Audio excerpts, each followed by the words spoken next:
What do you do when you have to do something before you have the confidence to do it? Welcome to the Self-Authority Podcast. I'm your host, Elaine Belson, the Self-Authority Coach.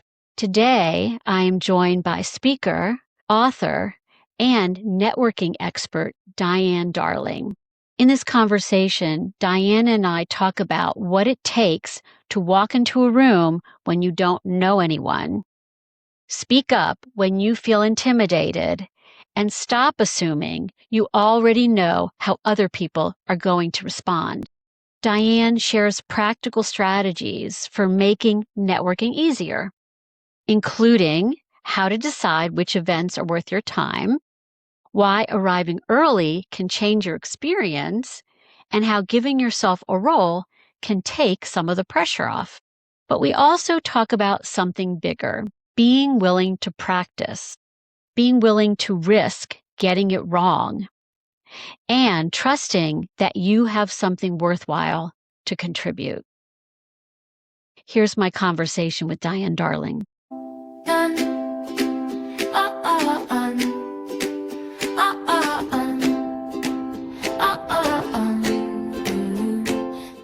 Hello. Hello, Elaine. I'm so glad to have you here. It's my pleasure. Thank you. So we were talking offline about public speaking, and I know you have a story about that you want to share with us. Sure. So it was probably my second, maybe third talk. And all of a sudden, I became very nervous the night before. So I printed off the slides. I had them on a clipboard, and I had it was a grid. It was a slide, 2, 3 bullets. And then I had like a smile. And then I had another slide, 2, 3 bullets. It's almost over, and I had little things in the last box to kind of give me a little bit of a reprieve or a little bit of a smile or just something along those lines. I think I was on the second line when a woman in the first row, maybe 6, 8 feet away from me, because it was kind of a small space, said, "I'm so sorry to interrupt you. You've eaten something you're allergic to. Your neck is in red blotches." Oh my God. I wasn't allergic. I was nervous. Oh. And I thought, oh my gosh, if my neck is like in flames, and it felt flamed. And I thought, this is a distraction. So I joke, and it's true. I went to TJ Maxx and I bought red turtlenecks, and I only wore red turtlenecks for about 2 years. Because if I went in a red, it would just be all kind of, a glow, and it would hide that. Right. The other thing I did was like this, I had no intention of being a speaker to make a living. And I was going to have to figure this out. So I went to Cambridge Adult Ed here and outside of Boston and took acting classes. And then I jokingly say I slipped on a rock and I took stand-up comedy. My next thing, and I'm too scared to do it, is improv, but I'm going to do it one of these days. Mm-hmm. What I learned in acting was I needed to know my lines, not in a way that sounded fake, Rehearsed. but I also really appreciated the industry or the profession of acting a whole lot more, because it looks so easy. They really make it look easy because they're professional actors and they really know what to do. The other thing I learned was you really needed to prepare a lot more than I think many speakers realize they need to prepare. So those were 2 things that were very amazing to me. I now don't worry about it. I mean, on occasions I'll blush or something will flush me, but it's not something that's a distraction. Stand-up comedy was hard because I had to do the writing. So acting, you were doing somebody else's words and somebody was telling you how to deliver them. Comedy, it was your own story, your own words. And this is why comedians often go into their own lives. If I ever won a MacArthur grant or something like that, I would just study comedians because of how interesting I think that they are. And they do go into their stories. And some of their stories can be kind of dark. I watched a guy the other day and I'm like, that's not, I actually just like, you got the clicker, turn it off. Just, it's not fun. Yeah.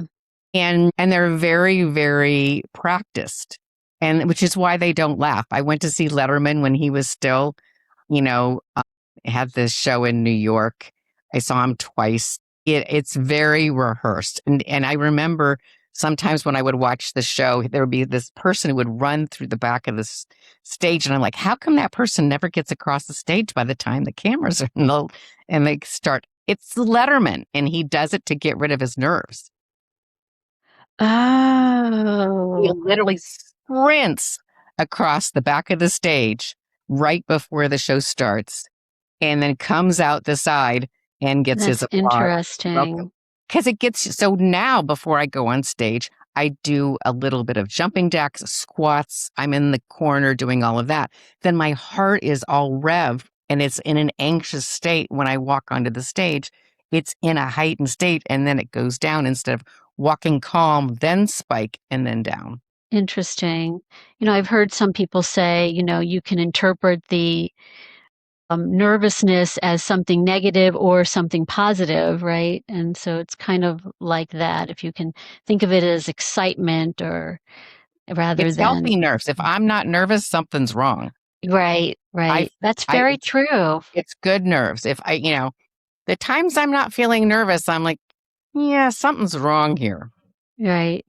Well, yeah, because I always say part of actually self-authority is emotional intelligence, and it's understanding that our feelings are there to help us. And so they're information. And so if you're feeling anxious, that's telling you something. Usually you're feeling out of control about something. And then the thing to do is to problem solve what is in my control to lower my anxiety. And I wanted to ask you about that because you talked about the things that you did to better prepare yourself. What about the anxiety itself? Is there anything that you tell yourself that helps you with that? I one time went to see Phantom of the Opera, and we had a chance to have a conversation with the cast afterwards. And I said to the Oh, Phantom, "How do you keep it fresh?" He'd done it 1,000 times. that's And right. he said he always realizes there's somebody who saved to see the show. They saved money. This was a real treat for them. There was also someone for whom it was an experience. Like I've seen it 4 or 5 times, and he sings to them, And Mm-hmm. so I think there's somebody in the audience who needs to hear what I have to say. There's somebody in the audience for whom my words are going to matter and be really helpful. And I think about them. It's so easy. I just was speaking at a very large conference and usually there's 1 or 2 people who leave and my session was pretty long and so I wasn't surprised when, sometimes people drift in and out. And so part of it was really thinking do I pay attention to them or do I pay attention to the people who are staying? Right. They're the ones who really are with me, focusing on the person people are coming and going, you know, phone call from the kid. You have no idea. Our Right. mind goes into such a negative downward spiral Yeah. about that. Yeah. So I think it's really important for us to go back to our self authority and our self leadership. We want to lead ourselves in that moment and say, I have something to contribute. I know more, maybe, anybody who's an expert in AI is lying. No one's an expert in AI right now. It is just, it's not true. It's just not true. So part of it, I think it is to be really thoughtful about how can people really focus on what they have to give. And we so often approach things about what can I get? What, Mm-hmm. and so I think about what's the audience looking for? What's going to make their day? We did a handshake therapy and we talk about bad handshakes and the ones that are too strong and too weak. And then I invite people to actually shake hands and then one person says, but how do I tell somebody that they have a bad one? And I said, you say to them, I'm not sure you realize that your handshake could actually be stronger. I share the story, which is when my family, my dad was a professor in the military, and we had a meal one time with an admiral, general, whatever else it was, and we shook hands, and he cracked my jade ring. He shook my hand so strong. And Oh there my was an gosh. audible snap, and he said, "I didn't realize my handshake was that strong." I'm like, "Well, maybe now you do." I mean, I was a pretty spirited 19-year-old girl, and my dad was a little bit like, "Calm down, honey," but think about all the people who were unkind to him by not saying to him, your handshake actually hurts. Yeah. And it was a 19-year-old girl, me, who was the person who was like, that hurt. Yeah, that's a really good point.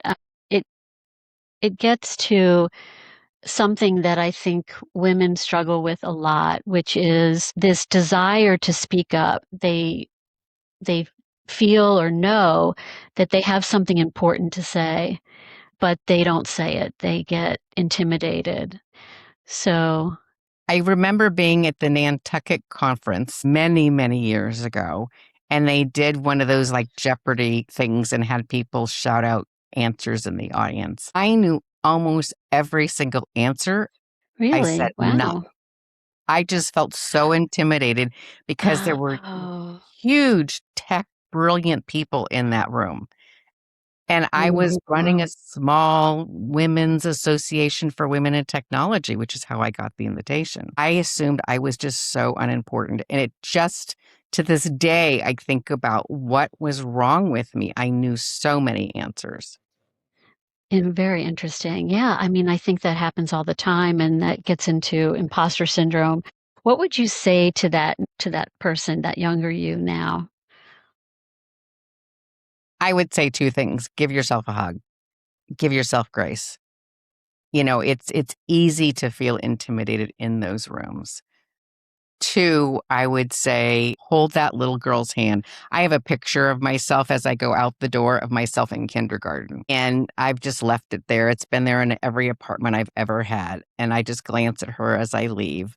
And, you know, sometimes just give her a little bit of a thumbs up or a fist bump or whatever else it is. And I'm still there. I'm still there. And Yeah, when you're 4 or 5 years old, you do not have fear. We learn fear. You know, right. we're born cautious, which are people who are often more introverts and that kind of a thing. We learn to be afraid. And I jokingly and not jokingly say the reason you don't walk up to strangers at conferences is your parents told you don't talk to strangers. And you see this person as a dangerous person because this thing is in your head. We're adults now. You're at a conference, whatever it might be. It's okay to walk up to a stranger and say, I'm not sure we've said hello yet.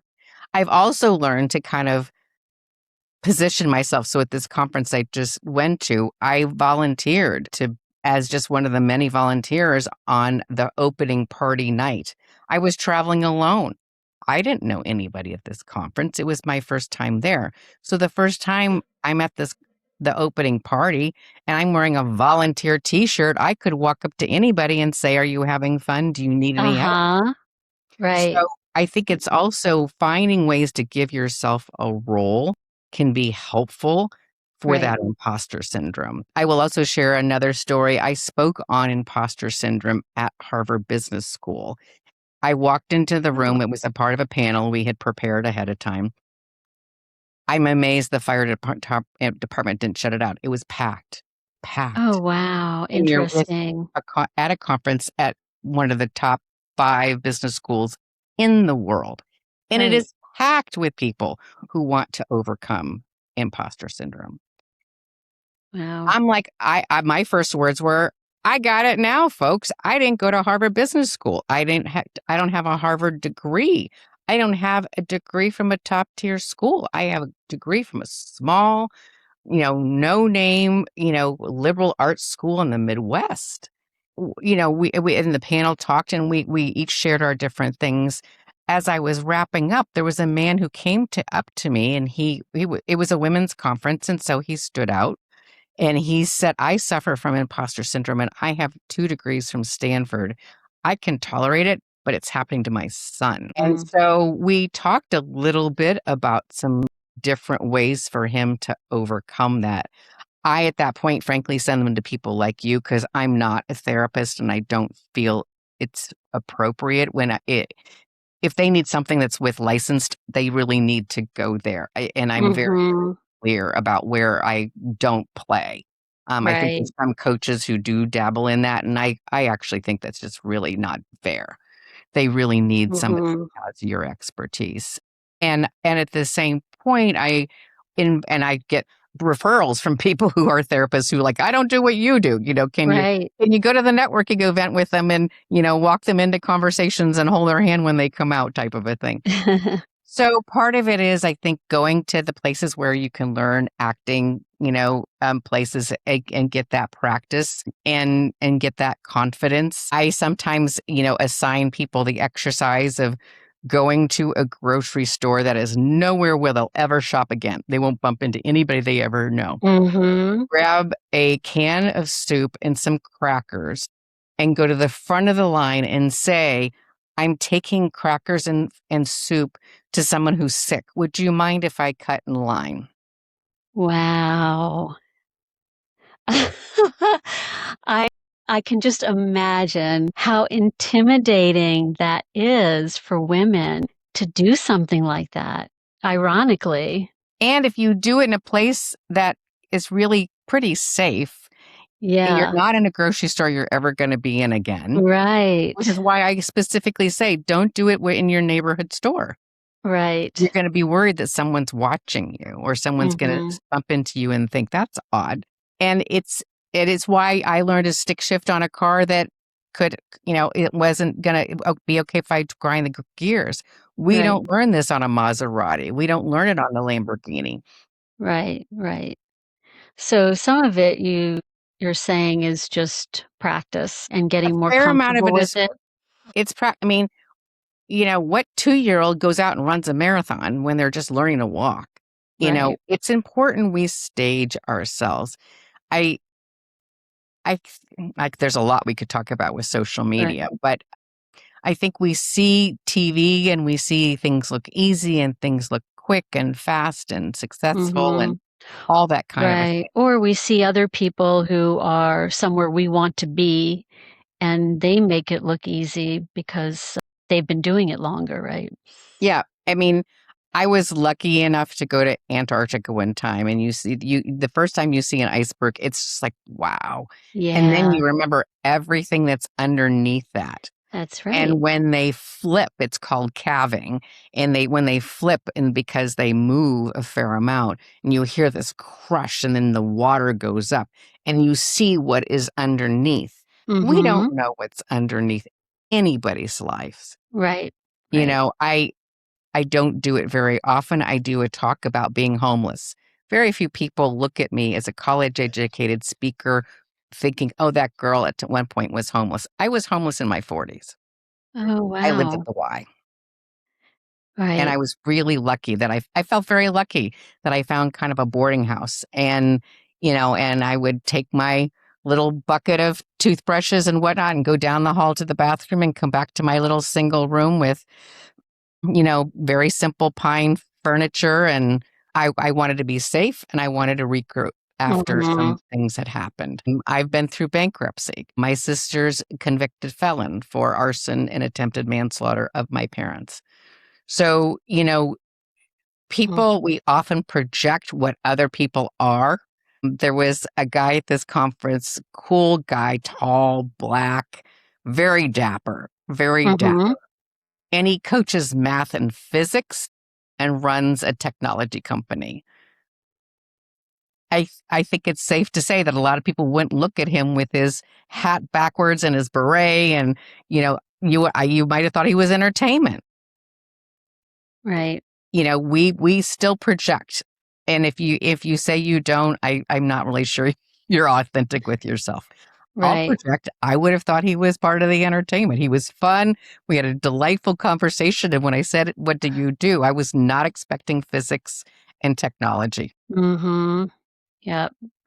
Right. We try to fill in the gaps in the same way that I think we also tend to worry and anticipate, right, as a way to alleviate anxiety. Yeah. I'm sure that some of the stories that you just talked about, I'm sure it was probably what people would like to hear the most about, about your past. I think love stories. Yeah. I would probably say the silver thread, golden thread, whatever thread we want to, color we want to pick, is resilience. Resilience, yeah. That's what I was thinking.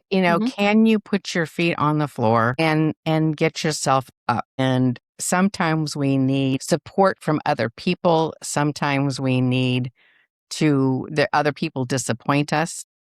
I think one thing when my mom passed away, I live alone, I work alone, I'm single, I don't have a boyfriend, husband, and I was actually recovering from a breakup at the time.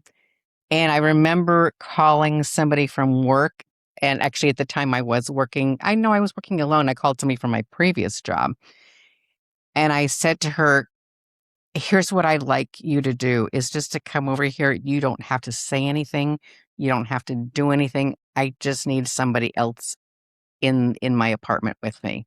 I need to not be alone." I wasn't dangerous. I wasn't going to hurt myself or anything like that. I Right. just wanted some companionship. And she came over, we lit a candle. I think we had a little bit of a bite to eat and a nibble. And then I said, go do what you want to do with your work. And I think we each read books or, did something. And I think I cried a lot, obviously. When my cat passed away, I was so distraught. I'd never had an animal of my own before. I was not getting out of bed, and I thought, "Yeah, this is just not sustainable," and I really was quite taken back by how much her Yeah. passing impacted me. And so I became a foster animal person, and I fostered a dog, and I intentionally did a dog because I knew it would make me get out of the apartment. I traveled too much to actually have a dog. And this little thing was so small, it needed to go out and pee 6, 8 times a day, and so we were constantly leaving. And he was what helped me heal. That's really That little interesting. fluff ball was just hysterical, and he got adopted right away. Hyper little guy, needed to pee all the time. But, and so I invite people to think, how can they channel something that's gonna help them find resilience? How can they find something, sometimes people are it, and sometimes people can really bring you down. So Right. you've gotta have some good boundaries, fair enough, but I think it's okay to say, "You know what? Right now I need a different conversation." Right. Yeah, I think it gets back to being self self-intuitive, how I say this, being in tune to yourself, right? And being aware of what your needs are, what your wants are, and understanding that there can be more than one solution for something. And then we get caught up in what other people are doing. Their solution may not be our solution, right? And there can be more than one way, for example, to get yourself out of the house, right? And if Yeah, that's then the underlying need was connection, maybe just physical activity. So you mentioned earlier about networking, and I wanted to ask you more about that for women who have to go to meetings and network.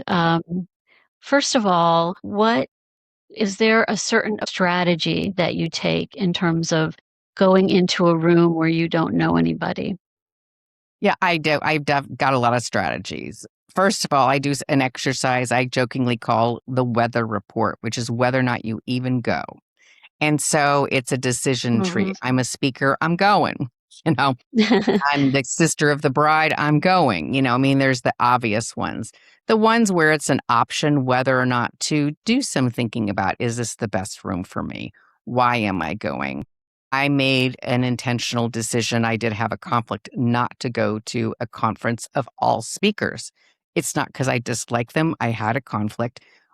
I chose to do the other thing over that part for a Mhm. couple of reasons. One is I don't get as much energy or benefit for me to be with that community.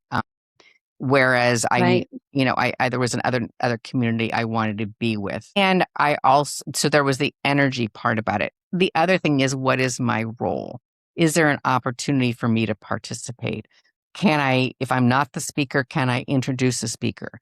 Can I be at the front table handing out name tags, which curiously enough is a great way to meet a lot of people. And it's Yeah. perfect for introverts because you don't have to start random conversations.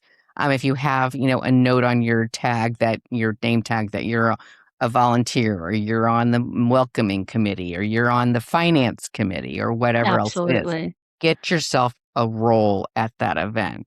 If you don't have it, I get into the room really early. Physically, other people come into my space. I don't have to go into space that's already occupied. It That's reminds really me of interesting. sixth grade girls who made fun of me. You know. So if you kind of own the room first, you have a sense of ownership, and for me, it's a more positive situation. Another thing I do is I think about what is it I want from people in the room. Is it for clients? Is it because there's competitors there? Is it because there's prospects there? Is it, what do I have to offer anyone in the room? And I have a little bit of a spiritual thing of, what can I do with my gifts today? Who can I bless? Who needs to, who in my network would somebody else find, helpful? Is it a doctor? Is it you know, a restaurant? Is it is a speaker? Is it, a colleague, whatever they're looking for? And sometimes I will actually do that in my conversation with them. I will say, tell me what you're looking for at this event. I start with tell me, which is my cheat to get into any conversation. Tell me your connection to the conference. I found a lot of people at this conference said, what association are you with? Well, one is a yes or no answer. And two, I'm not with an association. I was a speaker. They were looking at me as a prospect. I actually coached this one guy. He says, I've been 2 weeks at the job. What would you tell me to do? I'm like, start with this. Tell me what organization, or tell me what's your connection to the conference. Wow. Yeah. Even when I go to private parties, I get there. I'm one of the first people there. It's a bit of a joke with one person. I actually park in their driveway. No one else is going to park in their driveway. They're not going anywhere. So I actually park in their driveway. And so, and people walk in, I'm like, wow, you must be really good friends with Catherine. I'm like, nope, I just got here early. I know where the coats go. I know the name of the dog. What's your biggest fear when you host a party? No one's going to show up. Yes. The first person who shows up, yes, my party is worth it. Give them validation. That can be you. That can be you. And actually at one of those parties, I got talking. I have a side hustle teaching people how to watch football, because if you can't speak sports, you can't network. And, and it's so much that it's often something that people talk about, sports idioms and phrases, but it's just often a conversation starter. And I grew up watching sports, mainly football, with my dad. And so this came up at a party, and they said, oh, you should meet so-and-so. Her son used to play. No. It was her son-in-law used to play. And lo and behold, her son-in-law was Pete Frates, who was the inspiration for the Ice Bucket Challenge. And he got ALS very young, in his 20s, passed away. But that was her son-in-law. And so, and now that family has raised millions of dollars for ALS because we were talking sports. So part of it is, how can I feel more comfortable? So I have a few little, knowledge things that I do, but I do really try and assign myself a job. I was at an event one time, and I forget who it was that walked in, but it was somebody, prestigious. I want to say it was the governor of Massachusetts after he had left office, but I can't remember. And I saw a CEO walk up to him, shake hands, and walk him around the room and introduce him to people. And I said afterwards to the man running the event, how do they know each other? And he said, I don't think they've ever met before. That's what John does. He walks up to people who, are of interest or not, and introduces them around. John looks good by taking somebody around. Right. It's almost like what you're saying is, by giving yourself a role or somebody introducing you, you're giving yourself or that person some legitimacy, right? I walked into an event one time, and a woman said to me, oh, I'm so glad to be with you as a networker. I don't have to introduce you around. I'm like, that's exactly why I came with you, because I don't know anyone in this room. you're supposed to introduce me around. Otherwise, I can go home and network with my remote control and my cat, you know? And it's also personal for me because I went to, I think, 12, 14 schools before I went to college. I was always the new kid in school. You know, my dad was a specialist in Southeast Asian politics. I'm old enough to be a child of the Vietnam era, and that was his specialty. And we lived in Colorado. We lived in Thailand. We went back to, Indiana, and then we went to rural Alabama, and then, different places. I was always having to make new friends. And so it's very, very hard to do that. And I do think the adults in the room, you know, can help facilitate that. Women, I think, are particularly relationship oriented. Maybe it's because we're more empathic. And I think that gets in our way. And so I'm just thinking about that little exercise that you talked about earlier about going to a new grocery store and just that's what I think makes it so hard for women, is because they create relationships where they don't actually even exist yet. Right. It is so true.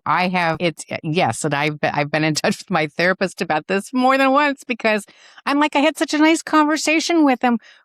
What happened next? And like, it was just that. Let it go. And so I do think that networking gets a bad rap because people think of it as transactional. It should be, it is really relational. I think so often that, we don't want transactions in our lives unless we want a transaction. When I want my Dr. Pepper, I want my Dr. Pepper, and I'm going to go get my Dr. Pepper. I don't want, when I want to get on the plane, I want to get on the plane and get off the plane. My former honey is a pilot, and we really had some of our toughest times was like when he was done with work, he was done with work. He never thought about work because sadly, if he did, he was dead. I mean, something tragic had happened. Right. So, but he didn't understand that I was always thinking about it and writing myself notes and do this and do that. We do have I have an attachment to every conversation. I want to take it another place. And so I do think that in some cases it is tricky to kind of say, sorry to interrupt. I got soup and crackers for somebody who's really feeling sick. Do you mind if I pop in front of you? And I do think that those are some good muscles for us to learn. I also do think that men have amazing firewalls that women could learn from. I was having a conversation with somebody and I said, "Oh, whatever happened about that project they were working on?" And she said, "Oh, my husband had to fire him. It didn't work. And they were out on a boat having the blast of a time." Elaine, if you fired me on a project, we probably would never speak again. I mean, it's just women have those attachments that if you had done that, I would take it so personally. And instead, it was the project that didn't work. It wasn't the relationship that didn't work. It was the project. Right.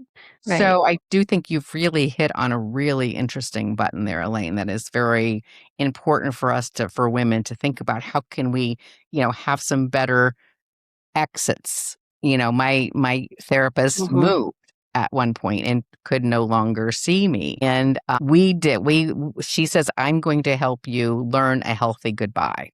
Because I had not had healthy goodbyes. In my life. There's actually a word for that, right? Yes, we call it termination. And you're supposed to, because part of therapy is the relationship. And so one of the things that you get out of it is to experience what it's like to be in a healthy relationship. And part of being in a healthy relationship is having, closure when you have to say goodbye to somebody. Yeah. Yeah.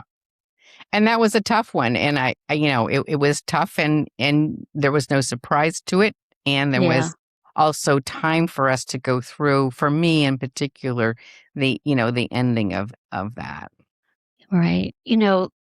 Going back to this grocery store analogy, I think part of the issue is that women have to be willing to upset somebody, that it's not necessarily about do it, believe in it, and it will be so. It may not work out and people may be upset with you. for doing it. And they may be upset but not say anything. And I think that's where women have the hardest time, is somebody's thinking something, but they're not articulating it. And we're projecting that they're thinking something bad when they may just... That happens a lot too, yes. They may just be like, okay, what the heck, like if it's really important, and which is why, again, go to a store where it's not in your neighborhood. Yeah. And I also think in some cases, we project a no more often than we probably want to say, which is why it's a challenge often for women to sell for themselves the way I do. It's very hard for me because I project a no, one, and it's that phrase of, I think it's the hockey player, you miss 100% of the shots you don't take, which is a great Wayne Gretzky. It's a great line. And I think we also, and I do think that men who play sports and have been at sports much longer than women have learned failure in front of a crowd. They've learned fail their team. Yep. Women don't have the same opportunities, and it really is an opportunity to learn failure and pick up afterwards. Right. I think that is something that is really very healthy for people, to learn. I had a fall, and that was horrible, and I ended up with a black eye that was horrific. And I actually kind of wanted to create a fall clinic after that to teach people how to fall, because it's such a big health issue, one. And two, men learn how to fall because of sports. And a quick story here. On Saturday Night Live, Chevy Chase played Gerald Ford on Saturday Night Live. A lot of people don't know that Gerald Ford was thinking about becoming going into politics or becoming a professional football player. He was very athletic and very talented. In today's world, he would have gone to sports and then he could have done politics afterwards. They didn't make any money then, but he actually was a little bit clumsy and he knew how to fall, and he would just tumble and get back up. Chevy Chase is playing him on the show, falling and making fun of the fall. Chevy Chase didn't know how to fall. Chevy Chase starts getting injured. Chevy Chase starts taking painkillers, gets addicted, and ends up at the Betty Ford Clinic. Oh my gosh, wow. So when Betty Ford and Gerald Ford died, Chevy Chase said, I owe them both. Yeah. And so part of it is, where are we falling? Where are we? And do we need to learn something, or sometimes we have natural gifts? When I teach at MIT, engineering, accounting, law, scientists, those really cerebral doctors, I taught electrophysiologists. These are cardiologists that are electricians. They implant pacemakers. They're about a 5% subset of cardiologists. And I worked with them. Really, I would faint. I would just faint. There was just no way I could do any of that. And I'm like, you have a natural gift of math, science, law, technology, whatever it might be. You can learn what I do. I might not be able to ever learn what you do. I could get some of it, but it's not my lane. So part of it is I really like helping really smart, talented people who have these blessed gifts take it to the next level of learning how to communicate, bedside manner. How do you tell somebody that, you need to lose 100 pounds or you're going to die? How do you, those are not easy conversations. How do you prepare a family for, the potential loss of somebody? How do you, just a lot of those conversations, if you go to the NPR has a really amazing episode of, for whatever lack of thing, about what happened with the Challenger and when it blew up. And there was its lack of communication. It goes down to somebody said, we can't do it at this temperature or bad things are going to happen. Whether or not they knew it was going to explode, they just didn't think the tolerance was for the O-rings. And when they did the whole, situation afterwards, it was the O-rings that could not handle the temperature. Right. And there was one person who refused to sign off that it was, okay. Oh, wow. And it's an inspiring and horrific thing to listen to. And so part of it is, when somebody operates on the wrong leg, I mean, it's just, things like that happen. It's because somebody didn't communicate. When I spoke at MD Anderson Cancer Center, I'm more aware of the racism in Asia because I've lived over there. And there's hierarchies based on, Japanese, Indonesian, Thai. I mean, there's significant racism. Really? And and yet, a Texan doctor isn't going to necessarily know that, and Right. so they had to kind of think about and learn some things that might be important because somebody of a higher race preference is going to be heard more, even if they're a junior doctor. And so some of those things sometimes get in our way, and it's tricky. It's tricky. I Yeah. think part of it, to go back to, the grocery stores thing, is that I invite women, if we are doing something for the best reasons, if we are doing things that are honorable, it's important to hang on to that. Yes. And this exercise of going in and asking for, getting crackers and soup, and you have just those two things in your hand. Right. You don't have a whole cart behind you. You got just those two things. And if you phrase it not apologetically, explain it. I got someone who's sick that I'm taking soup and crackers. Would it be possible? Not would you mind, or can I bother you? Would it be possible if I pay for these?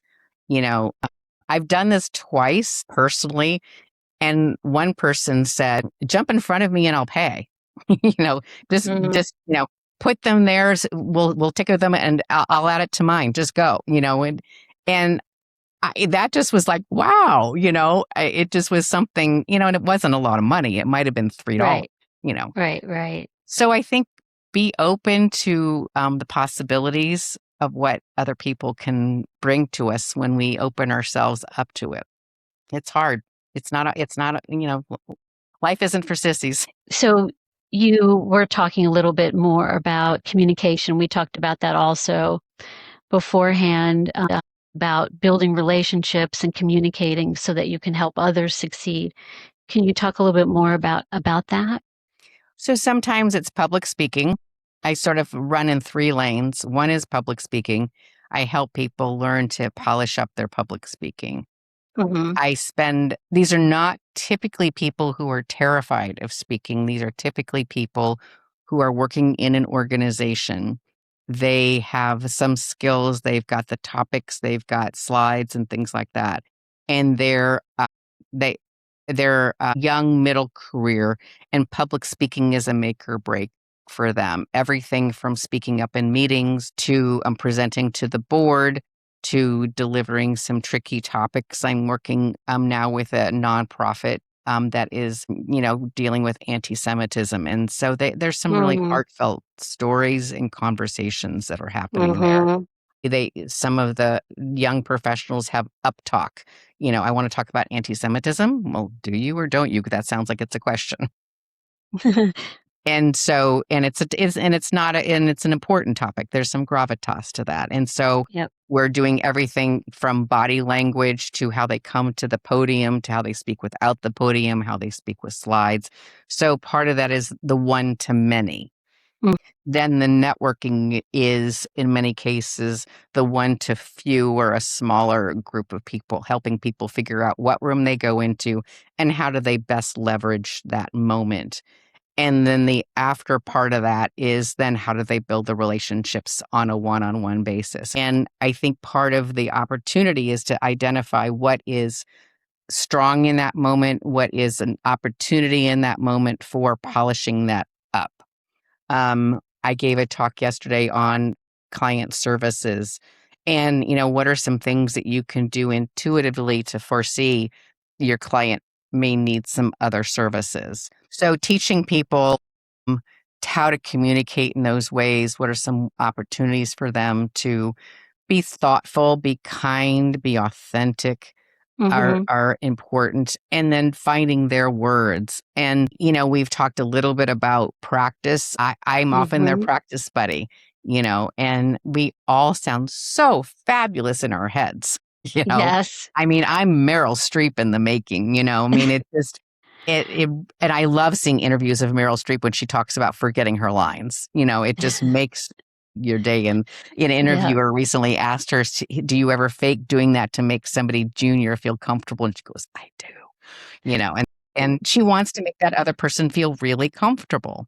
You're Right. not intimidated in a scene with her. So how can we make people feel like we're approachable and friendly and helpful? And some areas are easier to do that in than others. When I was at this conference, it was in Indiana, and frankly, it's an easy place to say hi to people. New York is tough. Some of those big cities, I live in Boston. You don't The last time we said hi to people was when the Scots came into town for the World Cup, and everybody was, Mhm. having a blast because the Scots made it friendly. It's not how Boston is normally wired. Yeah. Actually, I think New England is known for that, right? For being a little more standoffish. It is, and I use it to my advantage. When I go for my walk in the morning with my neighbor, on the way back, she goes to do something different, and I go to the gym. And on my way back, I intentionally say hi to everybody it's a back path it's not a street, it's on a path. And I Mhm. intentionally say good morning to everybody. And some people are just like, and Uh-huh. it's okay if, in my obituary, this chick said good morning. I'm okay with it.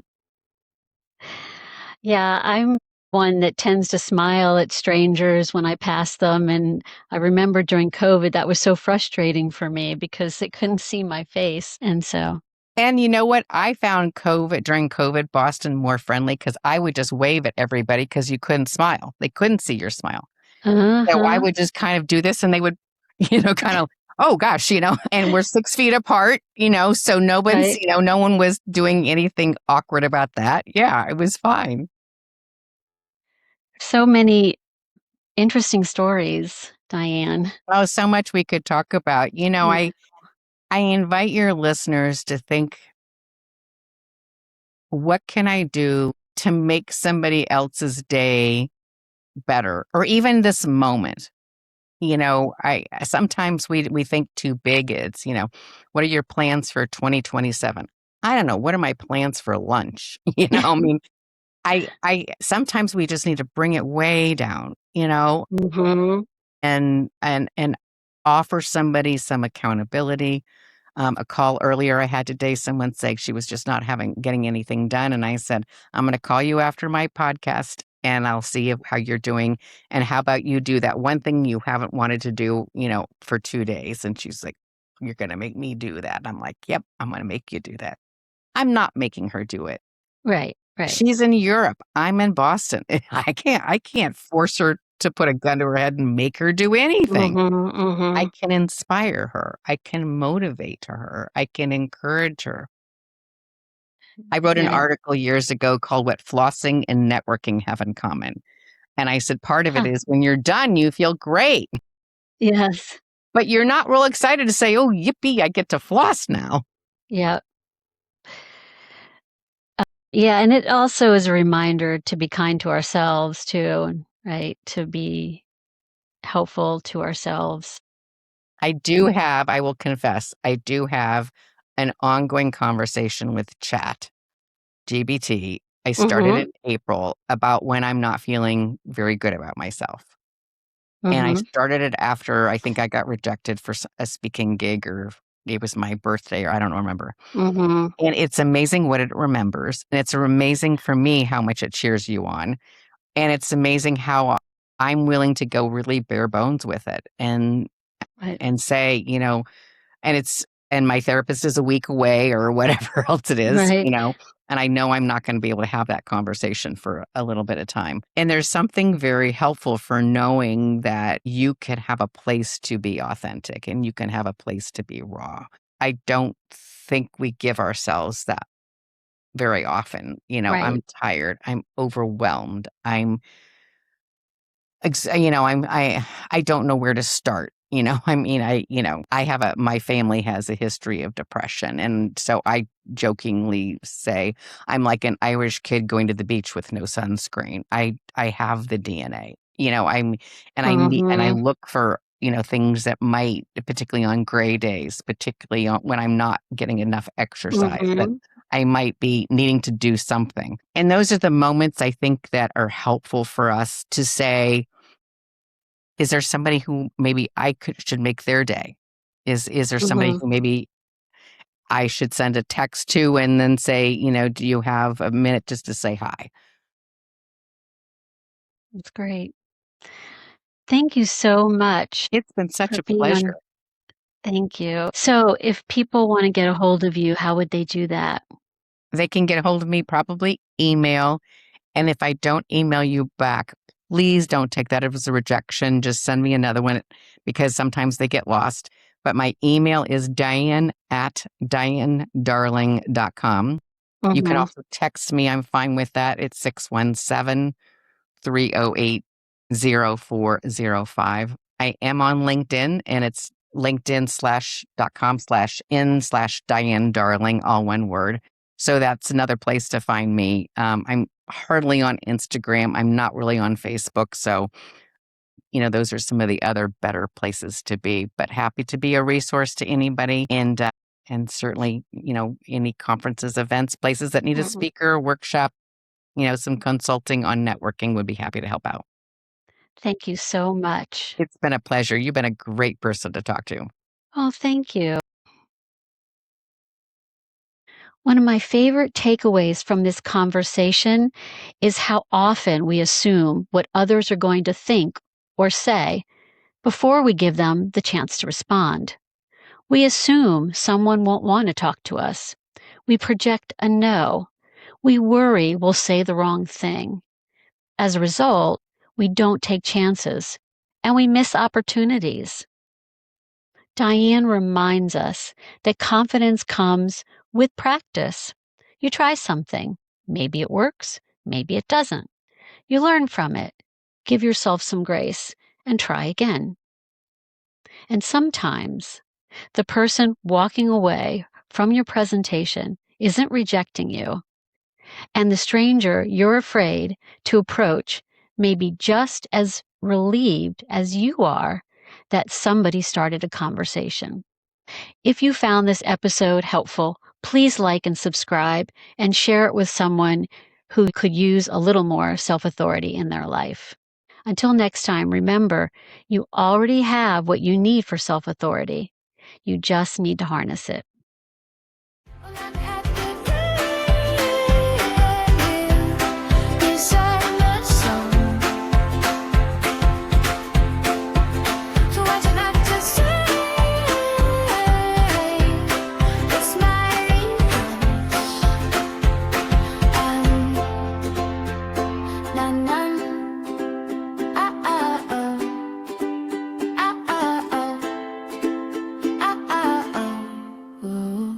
None.